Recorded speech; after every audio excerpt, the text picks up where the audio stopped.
Napansin mo na ba kung gaano kabilis mag-react ang mga tao ngayon? Isang salita lang, isang post lang, agad may sagot, may galit, may opinyon. Pero kailan mo huling piniling manahimik?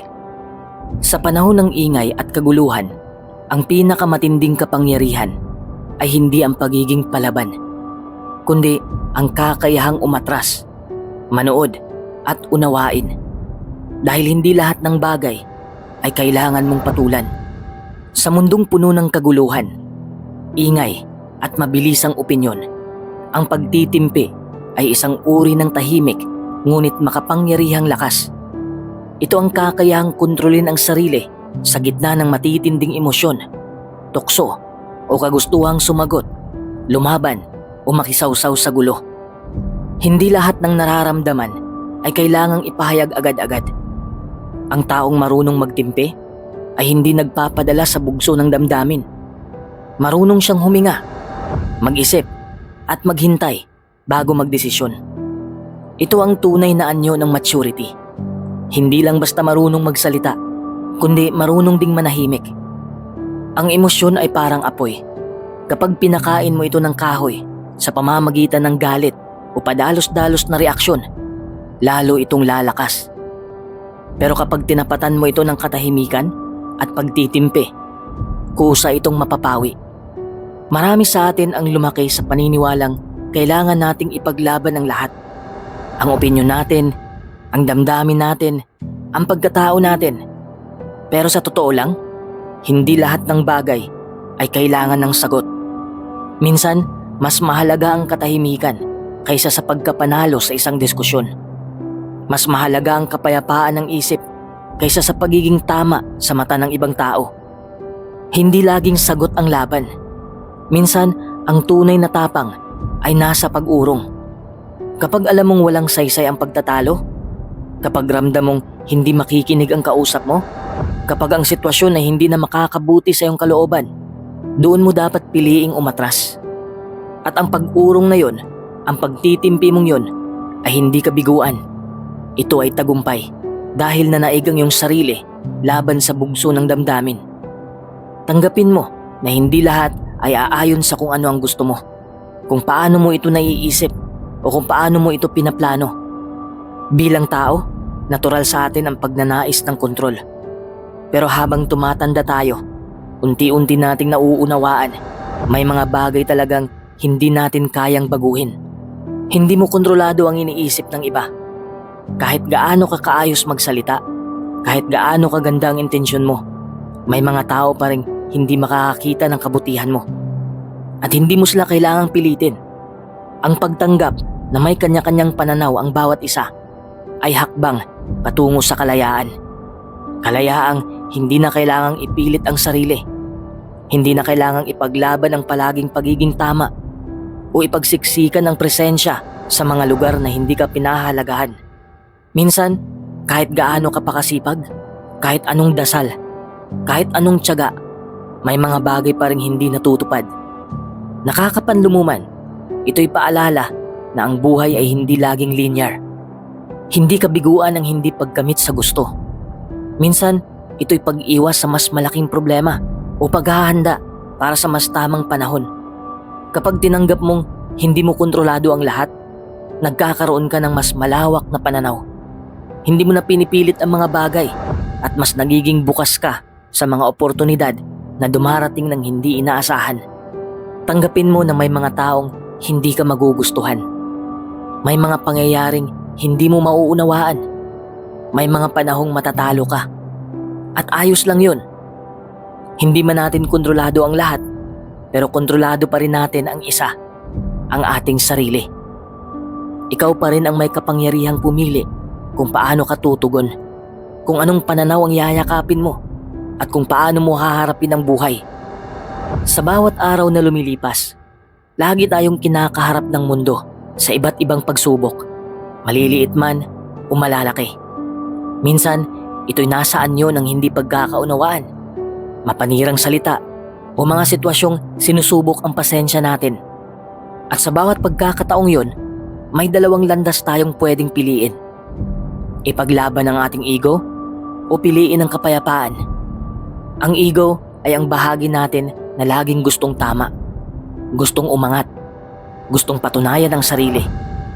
Ito yung tinig sa loob natin na nagsasabing hindi ako pwedeng maliitin o dapat malaman nilang tama ako. At bagamat natural ito bilang tao, minsan ang sobrang pagbibigay lakas sa ego ang dahilan ng alitan, gulo at kawalan ng katahimikan sa ating isipan. Ang kapayapaan ay hindi kawalan ng gulo.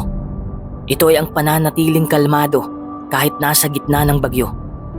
Hindi ito nangangahulugang mahina ka o wala kang boses. Sa halip, ito ay senyalis ng taong marunong magtimpi, marunong magpakumbaba at marunong pumili ng laban. Minsan, mas mahirap tumahimik kaysa magsalita. Mas mahirap umunawa kaysa magtanggol. Pero sa pagpili ng katahimikan, pinapangalagaan mo ang sarili mong emosyonal na kalusugan. Pinapakita mong hindi mo kailangan ng gulo para mapatunayan ang halaga mo. Kapag pinairal mo ang ego, maaaring manalo ka sa argumento. Maaaring mapatunayan mong tama ka. Pero pagkatapos, ano ang kapalit? Sirang relasyon? Mabigat na damdamin? Kawalan ng katahimikan? Samantalang kapag pinili mo ang kapayapaan, maaaring hindi mo nasabi ang lahat ng gusto mong sabihin, pero mananatili kang payapa. At minsan, yun ang mas mahalaga. Dahil hindi lahat ng laban ay dapat salihan. At hindi lahat ng katahimikan ay pagkatalo. Sa pamilya, sa pagkakaibigan, sa pag-ibig, may mga panahon na kailangang magbaba ng pride. Hindi para maging sunod-sunuran, kundi para ipakita na mahalaga sa iyo ang ugnayan kaysa sa pagiging tama. Hindi ka magiging mas maliit na tao kung pipiliin mong manahimik. Sa katunayan, dun ka mas lalong lalago dahil ang tunay na lakas ay hindi laging nasa sigaw, kundi sa tahimik na desisyon na hindi lahat ay kailangang patulan. Tahimik ka lang, nakaupo, hindi nagsasalita, pero ang hindi alam ng iba, nakikita mo ang lahat. Pinagmamasdan mo ang kilos ng tao, pinagmamasdan mo ang pagbabago ng ihip ng damdamin, pinagmamasdan mo ang hindi sinasabi ng salita. Ito ang kapangyarihan ng panonood. Hindi ito simpleng pagtitig o pag-obserba. Ito ay ang sining ng pag-unawa bago kumilos, pagpansin bago humusga, at pagkilala bago magsalita. Kapag masyado tayong abala sa pagsagot, sa pagtutol, sa pagbibigay ng opinyon, nalalagpasan natin ang maliliit pero mahahalagang detalye.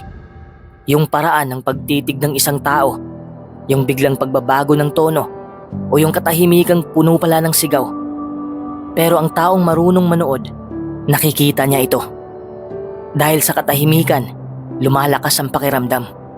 Sa hindi pagsabat, mas tumatalas ang pakikinig. Hindi mo kailangan laging makisawsaw para makaintindi. Minsan, sa hindi mo pagsali, mas nauunawaan mo ang kabuuan. Marunong kang maghintay.